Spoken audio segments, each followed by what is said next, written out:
Hai bro dan sis, gue Justin Adrian Nuntayana, fraksi PSI DPRD DKI Jakarta. Kali ini gue bikin video ini untuk membicarakan tentang isu hangat yang akhir-akhir ini sedang dibicarakan nih, termasuk di medsos-medsos, di Instagram dan lain sebagainya, yaitu tentang rencana perubahan RPJMD DKI Jakarta, rencana pembangunan jangka menengah daerah yang diajukan oleh Bapak Gubernur kita kepada DPRD DKI untuk disetujui dan diproses rencana perubahannya.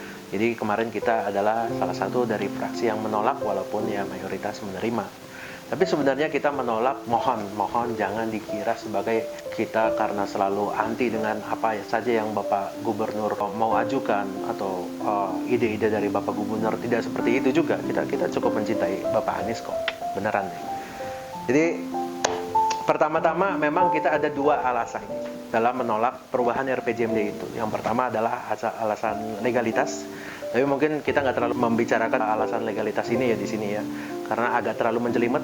Kita menggunakan banyak bahasa-bahasa hukum, ada juga referensi-referensi perundang-undangan lainnya yang kita jadikan pertimbangan. Tapi memang mostly sebagian besar dari penolakan kita didasari karena aspek-aspek substansial.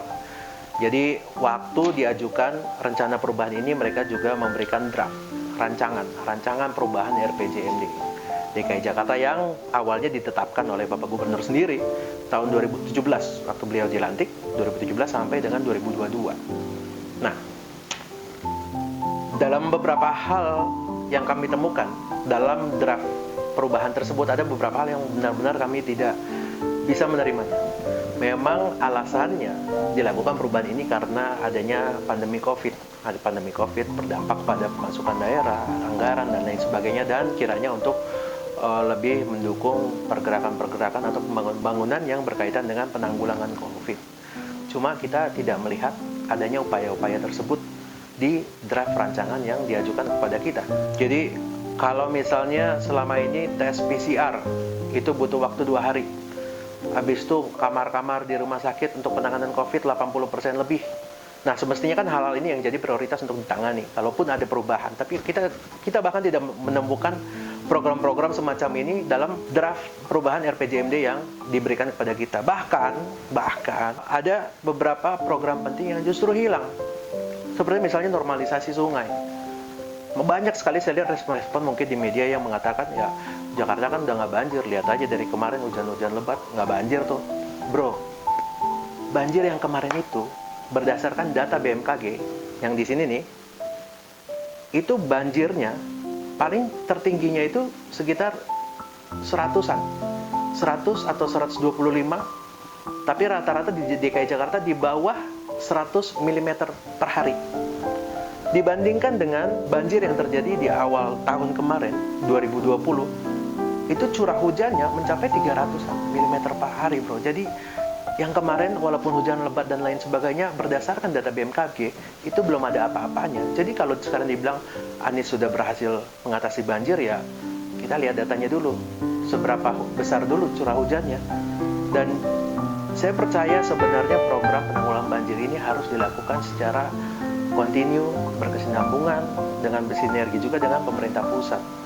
Memang sih ada yang mengatakan juga normalisasi itu tanggung jawab pemerintah pusat, tapi sebenarnya begini. Normalisasi memang tanggung jawab pemerintah pusat terbatas untuk 13 sungai utama yang ada di DKI Jakarta. Dan konstruksinya memang dilakukan oleh kementerian, anggarannya juga oleh kementerian, tapi pembebasan badan-badan sungainya, pembebasan tanah di badan sungainya itu adalah tanggung jawab dari Pemprov. Dan 3 tahun terakhir setelah Bapak Anies menjabat, saya pikir betul-betul tidak cukup banyak pembebasan lahan dilakukan. Sebenarnya mungkin gimana ya, memang nggak mudah untuk memindahkan masyarakat yang tinggal di bantaran kali untuk digusur, disediakan tanahnya untuk dijadikan proyek normalisasi sungai oleh pemerintah pusat. Tapi kita mesti ingat juga kalau anggaran DKI Jakarta itu sangat besar, sehingga bukan tidak mungkin kita bisa melakukan penggusuran dengan lebih manusiawi, secara beradab, secara santun, sesuai dengan ketentuan, dan mungkin bukan ganti rugi lagi, tapi ganti untung. Bisa-bisa aja. Toh kita beli bibit aja bisa ratusan miliar per tahun. Bikin trotoar bisa triliun. Bahkan untuk menyelenggarakan Formula E, triliunan juga anggarannya. Jadi Saya pikir ini bukan alasan karena anggaran kita besar kok. Ini tergantung willingnya kan, political will-nya. Benar-benar mau menyelesaikan masalah banjir ini atau tidak. Tapi ya lagi-lagi seperti itu ya, memang ada juga yang salah pengertian. Tapi dengan dihapusnya program normalisasi banjir ini dalam RPJMD perubahan yang diajukan, memang ini salah satu alasan utama kenapa fraksi PSI menolak. Mungkin memang di draft RPJMD ini kata-kata normalisasi sudah dihapus. Mungkin kurang enak didengar sampai harus dihapus. Mungkin lebih enak kedengarannya naturalisasi. Jadi ditaruhlah namanya naturalisasi. Jadi sebenarnya begini ya, saya tidak ingin berbicara kasar atau apa. Tapi sebenarnya di belahan dunia manapun, naturalisasi sungai itu tidak ditujukan untuk menanggulangi banjir. Naturalisasi sungai dilakukan untuk tujuan estetika dalam rangka menaikkan nilai komersil di riverside property. Di tepi-tepian sungai itu dilakukan naturalisasi karena properti di pinggiran-pinggiran sungai ini biasanya adalah properti yang ditujukan untuk tujuan-tujuan komersial. Makanya kalau ada kondominium, ada apartemen, ada mall di tepi sungai di luar negeri, ini adalah kawasan elitnya, kawasan mahalnya. Jadi naturalisasi tujuannya ya untuk rekreasi, wisata, menaikkan nilai-nilai komersial di situ, tapi tujuannya sama sekali bukan untuk penanggulangan banjir. Lagi pula naturalisasi ini membutuhkan lahan yang lebih besar daripada normalisasi. Kalau normalisasi dia sekedar yang dibutuhkan untuk air, sekedar mengalir dengan kedalaman yang telah diukur juga. Jadi nggak dangkal ya, selama ini banyak yang dangkal. Kedalamannya cukup, lebarnya cukup, tidak perlu untuk estetikanya. Jadi ini normalisasi memang fungsinya hanya untuk mengalirkan air. Cuma kalau naturalisasi, ini akan diperindah. Dia akan punya bantaran lagi. Di sini mungkin dibikin tempat-tempat selfie ya, tempat selfie dan lain sebagainya, taman-taman dan lain sebagainya, akan terlihat indah, akan terlihat bagus.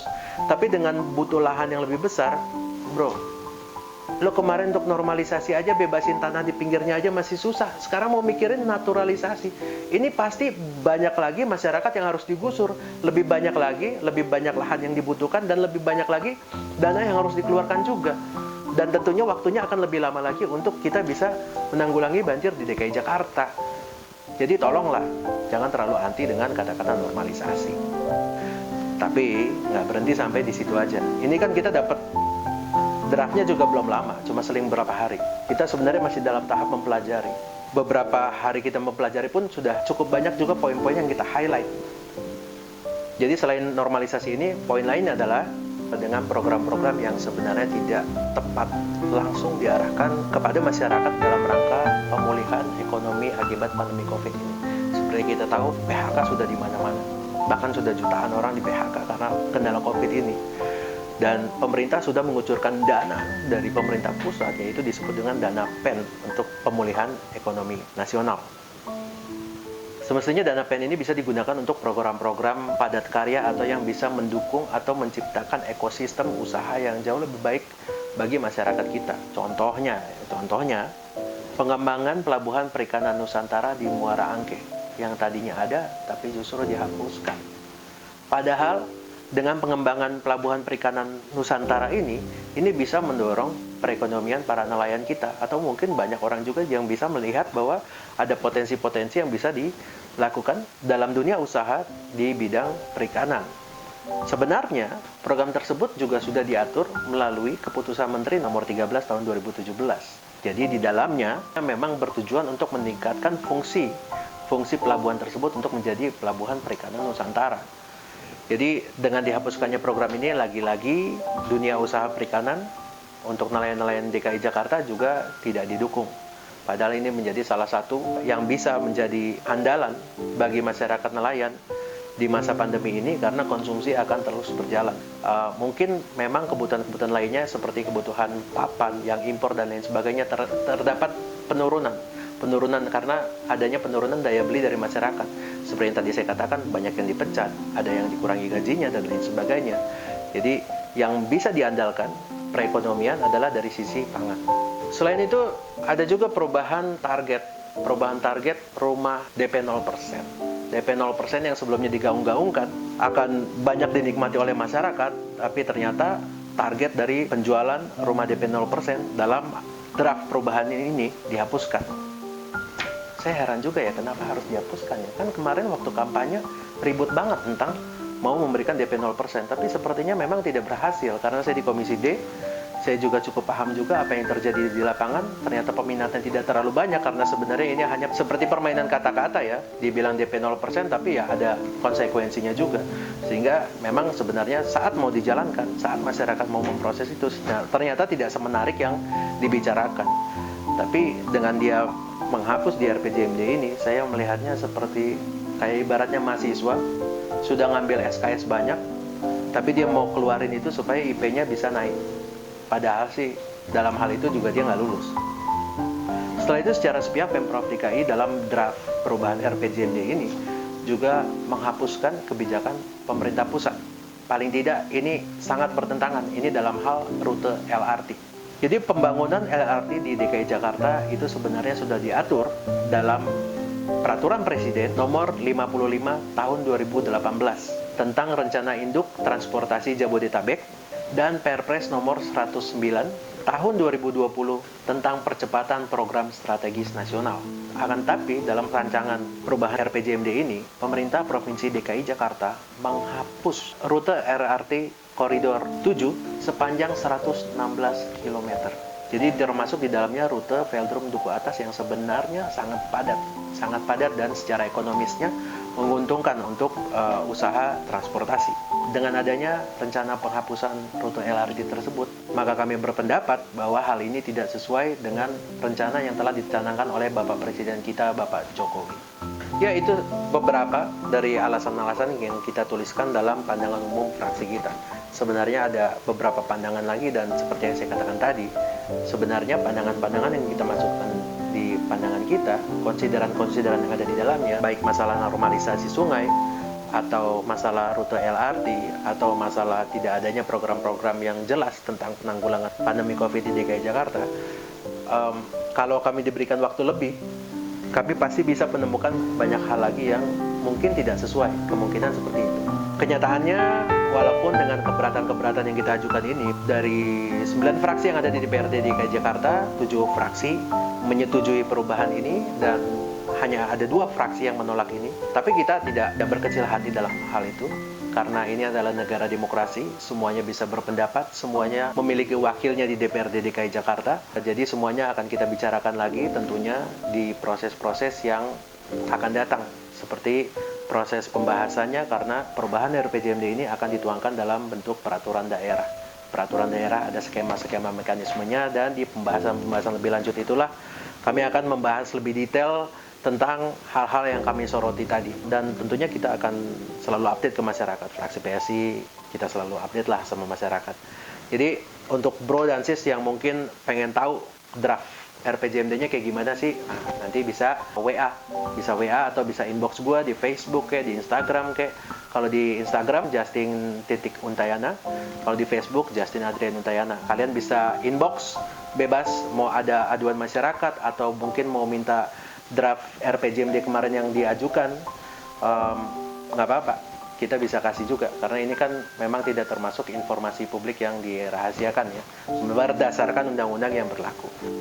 Well, gitu dulu video gua tentang kasakusuk tentang perubahan RPJMD kemarin di DKI Jakarta, dan sekaligus untuk meluruskan beberapa hal yang seperti tadi saya katakan, kalau sekarang mungkin tidak perlu naturalisasi lagi karena kemarin sudah nggak begitu banjir. Ini udah merupakan pencapaian ya, nggak seperti itu juga. Makanya tadi saya sampaikan juga data curah hujan dari BMKG. Ini pihak ketiga nih, bukan dari pihak kita yang ukur curah hujan, tapi memang pihak BMKG. Gitu, saudara-saudara sekalian, bro and sis, nyak babe cangcing. Saya Justin Adrian, salam solidaritas.